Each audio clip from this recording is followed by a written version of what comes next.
Sayyidina Bilal bin Rabah,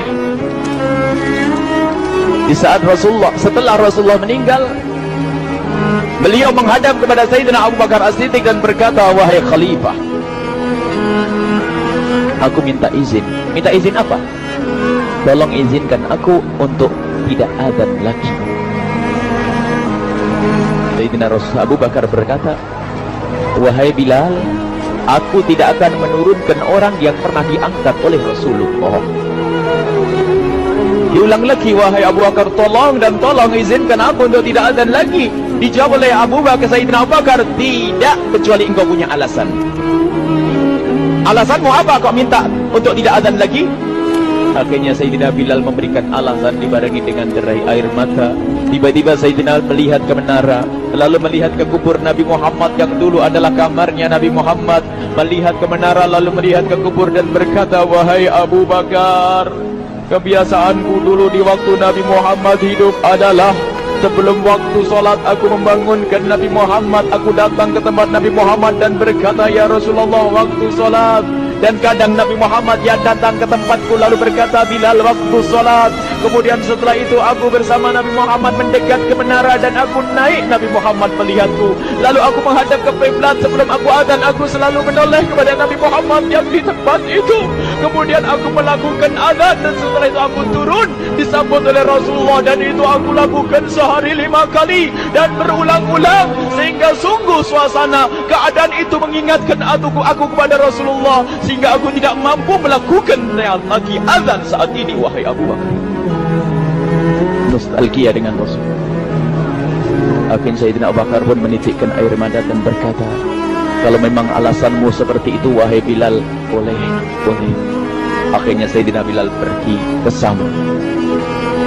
Syam beberapa hari, bahkan beberapa bulan yang cukup lama. Tiba-tiba suatu malam Sayyidina Bilal bin Rabah bermimpi ketemu Rasulullah, yang saat itu Rasulullah menegurnya. Ditegur oleh Rasulullah dalam mimpi, ya Bilal, ma hadzal jafa, lima lam tazurni. Cerita ini diriwayatkan oleh Ibnu Asakir. Wahai Bilal, alangkah kerasnya hatimu, lama kau tidak kunjung kepadaku wahai Bilal. Saat itu Sayyidina Bilal terbangun menangis dengan tangis yang sangat, sehingga para keluarganya ketakutan. Ada apa Bilal? Ada apa Bilal? Menangis seperti tidak seperti biasanya, menangis yang luar biasa. Sayyidina Bilal hanya bisa berkata, sungguh aku saat ini merasakan rasa takut yang sangat, dan aku tidak pernah takut seperti saat ini. Memangnya kamu kenapa wahai Bilal? Aku bermimpi ketemu Rasulullah. Rasulullah, kenapa? Aku bertemu Rasulullah dan ditegur, wahai Bilal, alangkah keras dan gersang hatimu, mana kerinduanmu kepadaku, lama engkau tak kunjung kepadaku. Aku takut ditinggal oleh Rasulullah. Takut ditinggal Rasulullah. Akhirnya para keluarga Sayyidina Bilal mengatakan, Bilal, kelihatannya memang waktunya engkau ziarah kepada Rasulullah, maka pergilah. Pergilah Sayyidina Bilal bin Rabah dengan kendaraannya, dalam riwayat onta atau kuda, dalam riwayat keledai. Berjalan Sayyidina Bilal bin Rabah ke Madinah, dan sungguh perjalanan indah karena perjalanan untuk menuai kerinduan, menuju orang yang sangat dicintai, menuju kubur Nabi Muhammad sallallahu alaihi wasallam. Berjalan Sayyidina Bilal dengan perjalanan yang tidak pernah kenal lelah, berjalan dan tidak mau istirahat, karena yang ada di hati Sayyidina Bilal adalah segera sampai ke Madinah. Berjalan dan berjalan hingga di saat Sayyidina Bilal sudah mulai memasuki kota Madinah, maka terlihatlah bukit, maka di saat itu air mata sudah mulai mengucur. Sayyidina Bilal sadar bahwasanya bukit itu adalah bukit yang pernah disaksikan oleh Sayyidina Bilal bersama Rasulullah. Mulai menangis Sayyidina Bilal, berjalan dengan derai air mata, dan di saat Sayyidina Bilal memasuki kota Madinah, sungguh tangis semakin keras, tangis Sayyidina Bilal semakin semakin kuat. Sayyidina Bilal tidak melihat pojok kota kecuali terlihat Rasulullah, tidak melihat bangunan kecuali terlihat Rasulullah, tidak melihat hamparan kecuali terlihat Rasulullah. Karena kenangan indah bersama Rasulullah benar-benar membekas di hati Sayyidina Bilal bin Rabah, sehingga tangis dan tangis semuanya yang ada di Madinah mengingatkan Rasulullah. Berjalan Sayyidina Bilal bin Rabah menuju kubur Nabi Muhammad sallallahu alaihi wasallam. Hadirkan diri anda bersama Sayyidina Bilal saat ini. Sayyidina Bilal menuju kubur Nabi Muhammad, dan setelah itu Sayyidina Bilal berduduk dan mengucapkan salam. Akan tetapi salamnya orang yang sudah kehabisan suara, karena suara Sayyidina Bilal sudah dihabiskan kerinduannya sepanjang perjalanan. Sayyidina Bilal hanya bisa mengucapkan dengan suara lirih parau dan berkata, Assalamualaikum ya Rasulullah, Assalamualaikum ya Habiballah, Assalamualaikum ya Nabi Allah. Sayyidina Bilal terduduk di hadapan kubur Nabi Muhammad sallallahu alaihi wasallam dengan derai air mata. Dan tiba-tiba di saat itu ada yang menepuk kepala Sayyidina Bilal bin Rabah. Bilal. Sayyidina Bilal bin Rabah menoleh. Ternyata yang dilihat adalah Sayyidina Abu Bakar As-Siddiq dengan Sayyidina Umar bin Khattab. Lalu Sayyidina Bilal berdiri dan ditegur oleh Khalifah Abu Bakar, wahai Bilal, engkau menangis dan tangismu tidak seperti biasa. Lalu Sayyidina Bilal berkata, wahai Khalifah, sungguh aku saat ini merasakan takut yang sangat. Takut apa Bilal? Aku merasakan takut. Takut apa? Takut ditinggal oleh Rasulullah. Memangnya kenapa engkau melakukan dosa apa? Aku bermimpi ketemu Rasulullah. Rasulullah menegurku, dia, Bilal, alangkah keras hatimu, mana kerinduanmu. Lama engkau tidak pernah kunjung kepadaku. Ini kalimat yang aku rasakan, kalimat yang kau pahami dalam mimpi itu. Sungguh aku takut ditinggal oleh Rasulullah. Kemudian Sayyidina Abu Bakar menghibur, wahai Bilal, ketahuilah, air mata yang pernah menangis karena rindu kepada Rasulullah tidak akan ditinggal oleh Rasulullah. Dan engkau adalah orang yang tidak pernah ditinggal oleh Rasulullah. Benarkah begitu wahai Bakar? Iya, engkau adalah orang yang tidak akan ditinggal oleh Rasulullah. Maka bergembiralah Sayyidina Bilal bin Rabah dan merangkul Sayyidina Abu Bakar As-Siddiq, dan redalah air mata itu. Kemudian setelah air mata reda, ngobrol. Tiba-tiba Sayyidina Abu Bakar berkata, Bilal, mumpung kamu di Madinah, bagaimana kalau kamu azan lagi? Tiba-tiba Sayyidina Bilal di saat mendapatkan tawaran azan itu, Sayyidina Bilal menoleh ke menara, lalu melihat ke kubur Nabi Muhammad. Air mata yang sudah terhenti itu mulai berderai lagi.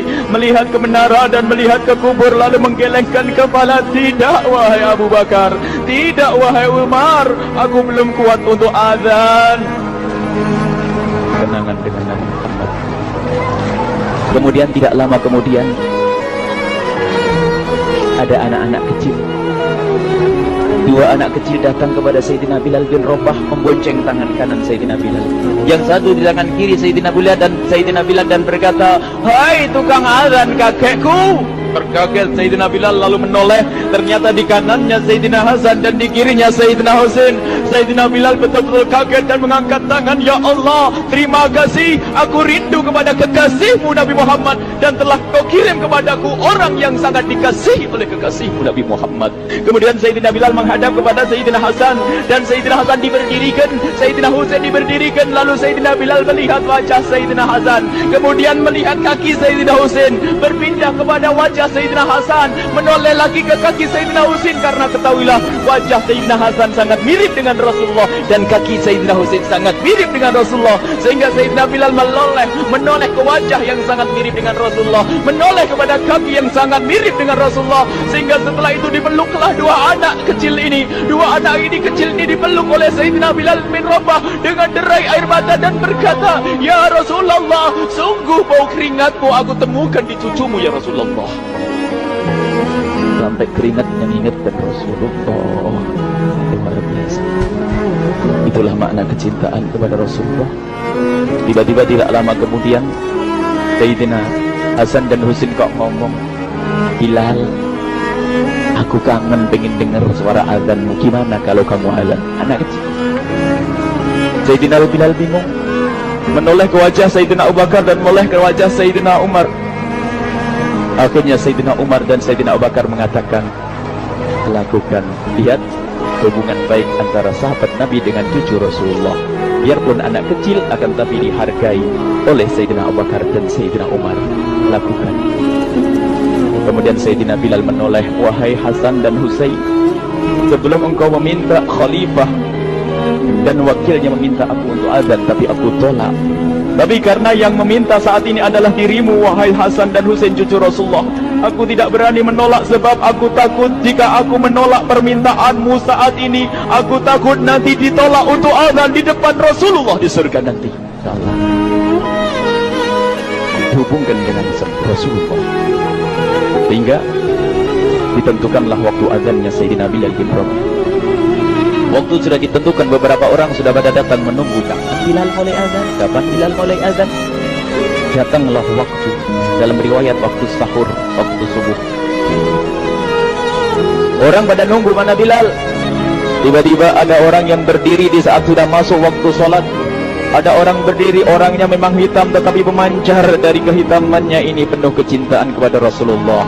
Orang pada melihat Sayyidina Bilal yang berdiri di tempat yang biasanya dulu berdiri Sayyidina Bilal bin Rabah. Maka suasana itu telah mengingatkan kepada Rasulullah, sehingga mulai berjatuhan air mata dari orang yang hadir di tempat itu. Kemudian Sayyidina Bilal berjalan, dan jalannya Sayyidina Bilal tidak berubah seperti dahulu. Maka semakin kuat kenangan mereka kepada Rasulullah, sehingga yang hadir di masjid pada mulai menangis dan berjalan. Sayyidina Bilal memecah barisan kemudian menuju ke menara, dan di saat naik menara mereka semakin kuat bahwasanya seperti inilah yang pernah disaksikan dulu bersama Rasulullah. Sayyidina Bilal di atas, rupanya di atas Sayyidina Bilal dengan derai air mata, lalu melihat ke tempat yang biasanya Rasulullah ada di tempat itu. Sayyidina Bilal hanya bisa menutup air mata, menutup matanya dan membasuh air matanya. Di situ dulu aku pernah melihat Rasulullah.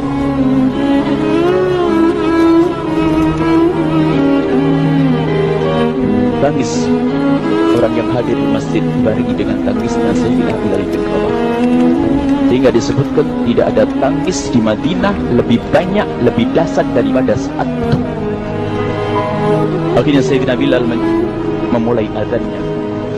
Allahu Akbar, Allahu Akbar. Suara ini terdengar di mana-mana, dan sungguh berbarengan dengan suaranya Bilal ini serempak orang yang ada di situ terdengar suara dari jamaah, suara tangis yang kobagu. Sayyidina Bilal pun melanjutkan azannya, Allahu Akbar, Allahu Akbar. Para jamaah sambil menjawab azan Sayyidina Bilal, tangis semakin kuat. Bahkan ada di antara mereka yang berjatuhan pingsan. Apa yang menjadikan mereka menangis? Apa yang menjadikan mereka seperti itu? Ingat Nabi Muhammad SAW. Karena semua yang terjadi di saat itu mengingatkan kenangannya kepada Rasulullah. Sehingga orang yang di luar masjid pun, ibu-ibu yang belum sempat datang mendengar suaranya Sayyidina Bilal bin Rabah, bergegas menuju masjid, lalu berkata, apakah Rasulullah dibangkitkan lagi? Karena kalau dulu di saat mendengar suara Bilal pasti ada Rasulullah. Jadi di saat mendengar suara Bilal yang sudah lama hilang, seolah-olah Rasulullah hadir kembali, sehingga mereka bertanya, apakah Rasulullah dibangkitkan lagi? Dijawab oleh orang-orang yang ada di situ, tidak, itu suaranya Bilal. Kemudian orang-orang itu sambil menundukkan kepala, oh, suaranya Bilal. Air mata. Sayyidina Bilal melanjutkan azan beliau, dan sampailah azan beliau, asyhadu an la ilaha illallah, asyhadu an la ilaha illallah. Suara tangis semakin ramai hingga sampailah Sayyidina Bilal bin Rabah kepada kalimat asyhadu anna Muhammad. Hilanglah suara Sayyidina Bilal. Ternyata Sayyidina Bilal terpingsan saat itu di saat menyebut kalimat Muhammad. Dan ternyata saat itu pun dibarengi dengan orang-orang yang seperti Sayyidina Bilal pada jatuh. Hingga di saat tersadar Sayyidina Bilal hanya bisa berkata, lanjutkan, aku tidak mampu melanjutkan. Masya Allah, ini adalah makna kecintaan. Tinggal kita melihat di saat kita membaca nama Nabi Muhammad disebut seperti apa kerinduan kita kepada Rasulullah. Inilah hanya sebagai perbandingan, biarpun tidak sebanding. Minimal kita ngoreksi bagaimana di saat disebut Nabi Muhammad. Bagaimana kalau kita sebut tentang Nabi Muhammad? Kita nomor satukan, kita utamakan di rumah kita, kita utamakan di dalam kehidupan kita Rasulullah Sallallahu Alaihi Wasallam. Al-mar'u ma'aman ahabba, al-mar'u yuhsyaru ma'aman ahabba, anta ma'aman ahbabta. Seseorang nanti akan bersama yang dicintai Rasulullah sallallahu alaihi wasallam. Semoga Allah benar-benar menjadikan kita orang-orang yang mencintai Rasulullah.